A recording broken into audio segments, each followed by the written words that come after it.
Hello guys, जैसा कि आप लोगों को बोले थे कि क्लास आप लोग का जो है दिया जाएगा, CTET, state, बीटेट, BPSC, all subject जो है सबका क्लासेस दिया जाएगा। तो आज जो है सीटेट का क्लास दे रहे हैं। थोड़ा व्यस्तता के कारण जो है क्लास हम लोग जो है नहीं दे पा रहे हैं। तो आज से क्लास स्टार्ट करेंगे सीटेट का, और सारा सीरीज जो है सारा टॉपिक वाइज ऑल चीज़ कराया जाएगा। तो आप लोग जो है पहले थ्योरी देख लीजिए, इसके बाद जाकर आपको इसका जो है एमसीक्यू कराएंगे। जितना भी प्रीवियस ईयर का क्वेश्चंस है सारा चीज़ कराएंगे। तो चलिए स्टार्ट करते हैं। देखिए ये सीटीपी का है, कुछ नोट्स इम्पोर्टेंट है, इसको देख लीजिए। क्या है कि बच्चों का शारीरिक विकास का क्रम, ये क्वेश्चन पूछता है कि बच्चों में शारीरिक विकास कैसे कैसे होता है। तो फर्स्ट ऑफ ऑल बच्चा का शारीरिक विकास होगा, उसके बाद मानसिक विकास होगा, उसके बाद सामाजिक विकास होगा, तब संवेगात्मक विकास होगा। जैसे शारीरिक विकास और मानसिक विकास ये आपको क्रम रहना जरूरी है, इसको आप चेंज नहीं कर सकते हैं। अच्छा, मानसिक विकास को ही संज्ञानात्मक विकास भी कहते हैं। आप सामाजिक विकास को 4 नंबर में और संवेगात्मक विकास को 3 नंबर में रख सकते हैं, लेकिन शारीरिक और मानसिक विकास ये दोनों क्रम में ही रहेगा। और सामाजिक और संवेगात्मक विकास को चेंज हम इसलिए कर सकते हैं क्योंकि एक करो एन करो नाम का वैज्ञानिक था, तो उसका मानना था कि बच्चा में जो विकास होता है वो सामाजिक और संवेगात्मक विकास दोनों साथ साथ चलता है। तो इसीलिए जो है सामाजिक और संवेगात्मक को आप चेंज कर सकते हैं, बट शारीरिक और मानसिक विकास दोनों सेम रहेगा।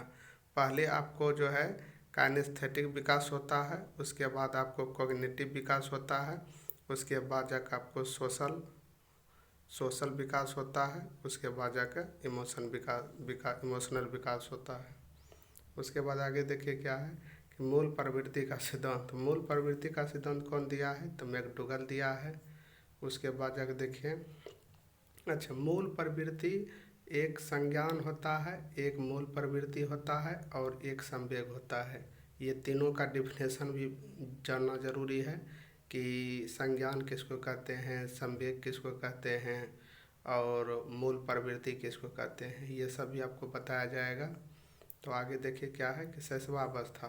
अच्छा, शैशवावस्था का जो है बच्चे का काल कितना से कितना होता है? तो 0 से 5 वर्ष तक जो होता है वो आपका शैशवावस्था होता है, ये ध्यान रखिएगा। और बाल्यावस्था जो है, बाल्यावस्था आपका 6 से 12 वर्ष होता है।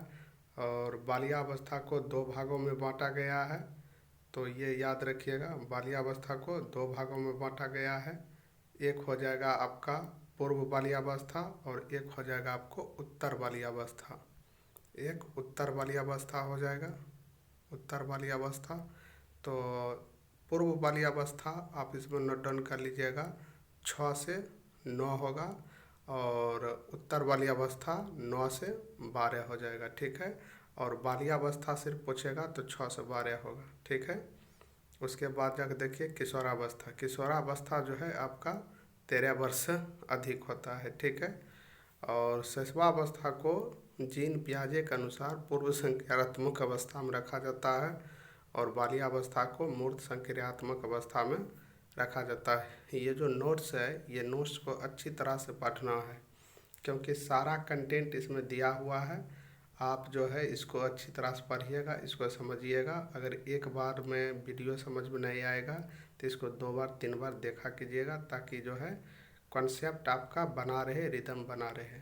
उसके बाद जाकर देखिए, बाल्यावस्था को गैंग की अवस्था भी कहते हैं और बाल्यावस्था को गंदी अवस्था भी कहते हैं, क्योंकि इस समय जो है बाल्यावस्था में देखिएगा बच्चा कि अपना समूह में रहना ज़्यादा पसंद करता है, और जो है ये जो है लेटा उटा ज़्यादा रहता है, मतलब खेल धूप करता है। तो ये मतलब इसको गंदी अवस्था भी कहा जाता है और गैंग का अवस्था भी कहा जाता है। और बाल्यावस्था को ही समलैंगिक अवस्था भी कहते हैं, समलैंगिक अवस्था भी कहते हैं। ठीक है, समलैंगिक यहाँ पर एक नया वर्ड आया है। समलैंगिक अवस्था किसको कहते हैं? तो समलैंगिक कहते हैं कि अपना अपना सम माने होता है कि मतलब जोड़ा, और मतलब कि एक समूह को दर्शाने वाला। तो समलैंगिक अवस्था में जैसे बच्चा देखिएगा कि लड़का लड़का के समूह में रहना पसंद करेगा और लड़की लड़की के समूह में रहना पसंद करेगा। अगर लड़का के समूह में, लड़का के बीच में अगर कोई लड़की इंटरफेयर करेगा, लड़की कोई प्रवेश करेगा खेलने के लिए, तो उसमें उसको भगा दिया जाता है, उसको उसमें पसंद नहीं है, क्योंकि ये बाल्यावस्था में वो समलैंगिक होता है। लड़का लड़का से दोस्ती करता है और लड़की लड़की से दोस्ती करता है। तो जब समलैंगिक अवस्था की बात करेगा तो बाल्यावस्था मारना है। ठीक है, उसके बाद आगे देखिए क्या है, किशोरावस्था, बाल्यावस्था, सबका डिफिनेशन हम देंगे। ठीक है, तो आगे क्या है, संज्ञान। संज्ञान किसको कहते हैं समझिए। संज्ञान किसी बात का मन में आना, यह संज्ञान होता है। संज्ञान मस्तिष्क से जुड़ा हुआ है। संज्ञान किससे जुड़ा हुआ है? तो मस्तिष्क से जुड़ा हुआ है। और कोई बात का बच्चा के मन में आना, ये संज्ञान कहलाता है। और उस चीज़ को प्रस्तुत कर देना, बोल देना, ये क्या कहलाता है? संवेग कहलाता है। और प्रस्तुत करने के बाद जो परिणाम निकल के सामने आता है उसको हम मूल प्रवृत्ति कहते हैं। क्या कहते हैं? मूल प्रवृत्ति कहते हैं। ठीक है, तो इसको ध्यान रखिएगा। उसको क्या कहते हैं? तो मूल प्रवृत्ति कहते हैं। ये इम्पोर्टेंस लाइन है। देखिए, संज्ञान में बच्चा कोई भी बात मन में आएगा, सोचेगा, बोलेगा, तो ये संज्ञान से रिलेटेड होता है। और संज्ञान आपके मस्तिष्क से जुड़ा हुआ है। ठीक है, इसको ध्यान रखिएगा। संज्ञान किससे जुड़ा हुआ है? मस्तिष्क से जुड़ा हुआ है। उसके बाद देखिए क्या है, जीन पियाजे। जीन पियाजे आपका सीटेट में मोस्ट इम्पॉर्टेंट मनोवैज्ञानिक है और इससे क्वेश्चन आता ही आता है। मनोवैज्ञानिक, देखिए मनोवैज्ञानिक सीटेट में 4-5 पढ़ना है। ठीक है, उसके अलावा नहीं पढ़ना है। जैसे जीन पियाजे हो गया, कोहलबर्ग हो गया, वाइगोत्स्की हो गया, वाइगोत्स्की के बाद जाकर थोड़ा बहुत थॉर्नडाइक हो गया, चोम्स्की हो गया, तो ये सब ही पढ़ना है क्योंकि ये सब से क्वेश्चन बहुत बार पूछता है। तो जीन पियाजे देखिए, जीन पियाजे के अनुसार बच्चों को सोचने की क्षमता या मात्रा वयस्क के समान होती है लेकिन गुणात्मक रूप से भिन्न होता है। अब इस पॉइंट को समझिए, ये कहना क्या चाहता है। इसका कहना है जीन पियाजे का कि बच्चा जो है, बच्चा जितना बच्चा सोच सकता है उतना वयस्क भी सोचता है। कहने का मतलब जितना वयस्क सोचने की क्षमता होती है उतना बच्चा के अंदर भी सोचने की क्षमता होती है, लेकिन जिस स्तर से, जिस लेवल से वयस्क सोचता है उस लेवल से बच्चा नहीं सोच सकता है। तो गुणात्मक रूप से भिन्न हो सकता है लेकिन मात्रा में सेम रहेगा, क्षमता में सेम रहेगा। बच्चा जितना वयस्क सोचेगा उतना बच्चा भी सोचेगा, लेकिन वयस्क जिस स्तर से, जिस लेवल से सोचेगा उस लेवल से बच्चा नहीं सोच पाएगा। तो जीन पियाजे का यही स्टेटमेंट था, तो इसको ध्यान रखिएगा। इससे क्वेश्चन आता है कि जीन पियाजे के अनुसार बच्चा मात्रात्मक रूप से समान वयस्क से और गुणात्मक रूप से भिन्न होता है। तो ये सब याद रखना है। उसके बाद एक आया है वर्ड समाजीकरण। समाजीकरण किसको कहते हैं? समाजीकरण पॉजिटिव है। क्या है? पॉजिटिव है। देखिए, सीटेट में निगेटिव और पॉजिटिव वर्ड्स को पकड़ के चलना भी ज़रूरी है क्योंकि इससे बहुत से कॉन्सेप्ट क्लियर होगा और इससे जो है क्वेश्चन बनाने में थोड़ा इजी लगता है, इजी हो जाएगा। तो बस आप पर डे फॉलो कीजिएगा और ध्यान से सब बात को सुनिएगा क्योंकि ऐसा ऐसा इसमें वर्ड्स का ही खेला है। आप वर्ड्स का मीनिंग अगर जान गए तो आंसर देना आपके लिए सॉल्व मतलब आसान हो जाता है। तो ये सब चीज़ को जानना ज़रूरी है। तो समाजीकरण, समाजीकरण किसको कहते हैं? समाज के नियम कानून को मानना, ये समाजीकरण कहलाता है। जिस समाज में हम लोग रहते हैं उस समाज के नियम को मानना, उस समाज का पालन करना, उसके कानून को, उसके मानदंड को मानना, वो समाजीकरण कहलाता है। अगर समाज में नियम है कि आप बड़ों का सम्मान कीजिए तो बड़ों का सम्मान करना ज़रूरी है क्योंकि बड़ों का सम्मान करना समाजीकरण के परिप्रेक्ष्य में आता है। और समाजीकरण 2 प्रकार का होता है। तो पहला होता है प्राथमिक समाजीकरण और दूसरा होता है द्वितीयक समाजीकरण। तो प्राथमिक समाजीकरण को प्राइमरी भी कहते हैं और द्वितीयक को सेकेंडरी कहते हैं, ठीक है। तो प्राथमिक समाजीकरण के अंतर्गत क्या आता है? प्राथमिक समाजीकरण के अंतर्गत आपका परिवार आता है। क्या आता है? प्राथमिक समाजीकरण के अंतर्गत परिवार आता है, इसको याद रखिएगा, ये पूछता है। उसके बाद द्वितीयक, द्वितीयक को गौण भी कहते हैं। क्या कहते हैं? गौण, सेकेंडरी। तो द्वितीयक समाजीकरण में विद्यालय आ जाएगा, पास पड़ोस आ जाएगा, मीडिया हो जाएगा, ये सब जो है द्वितीयक समाजीकरण है, ठीक है। उसके बाद क्या है? आगमन विधि। आगमन विधि किसको कहते हैं? ये भी इम्पोर्टेंस है, ये भी भर भर के क्वेश्चन इससे आता है। आगमन विधि को ही क्या कहते हैं? Inductive method. क्या कहते हैं? Inductive method. इंडक्टिव होता है, इंडक्टिव मेथड, ठीक है। उदाहरण से नियम की ओर बताना, ये क्या कहलाता है? आगमन विधि। क्या कहलाता है? आगमन विधि।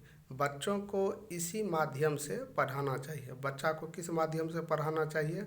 आगमन विधि के माध्यम से, ठीक है।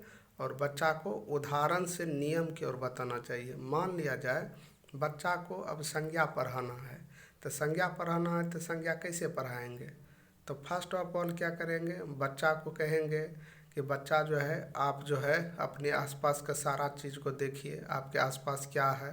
तो बच्चा बोलेगा बोर्ड है, टेबल है, डस्ट है, आप हैं, पंखा है, फैन है, जो भी आसपास इर्द गिर्द रहता है वो बच्चा बोलेगा। उसके बाद बच्चा को समझाइए कि आप जितना भी चीज़ देखे हैं वो सभी सभी क्या है? संज्ञा है। तो बच्चा को ये दिमाग में डाल दिए, बच्चा को बैठ जाएगा। उसके बाद संज्ञा का डिफिनेशन दीजिए। किसी व्यक्ति, वस्तु, स्थान के नाम को क्या कहते हैं? संज्ञा कहते हैं। तो बच्चा डायरेक्ट समझेगा इसे में।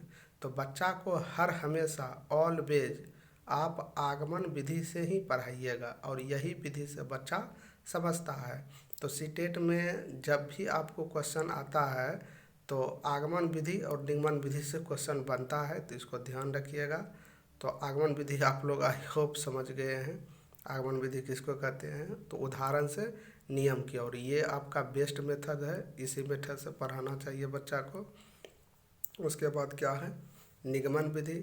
निगमन विधि को डिडक्टिव मेथड कहते हैं। क्या कहते हैं? Deductive method. और यह भी बहुत बार पूछता है, तो इसको भी ध्यान रखिएगा। निगमन विधि, नियम से उदाहरण की ओर पढ़ाना। जब बच्चा को नियम से उदाहरण की ओर पढ़ाएंगे तो उसको हम क्या कहेंगे? निगमन विधि। क्या कहेंगे? निगमन विधि। और इस माध्यम से बच्चों को नहीं पढ़ाना चाहिए, इस माध्यम से बच्चा को नहीं पढ़ाना चाहिए। क्योंकि बच्चा को अगर हम रटा देते हैं कोई चीज़ को, तो रटा देंगे तो बच्चा वो क्षणिक याद रहेगा, उसके बाद भूल जाएगा बच्चा। तो क्षणिक याद नहीं कराना है, बच्चे के अंदर कॉन्सेप्ट डालना है। कॉन्सेप्ट जो होता है वो लंबे दिनों तक याद रहती है। तो बच्चा को हर हमेशा आगमन विधि से पढ़ाइए। बच्चा नियम को उतना कम इनिशियल पीरियड में बच्चा उसको नहीं समझ पाता है। तो नियम से उदाहरण पढ़ाने से बच्चा नहीं समझेगा। ये सब जो है स्टैंडर्ड मेथड के अंतर्गत आ जाता है।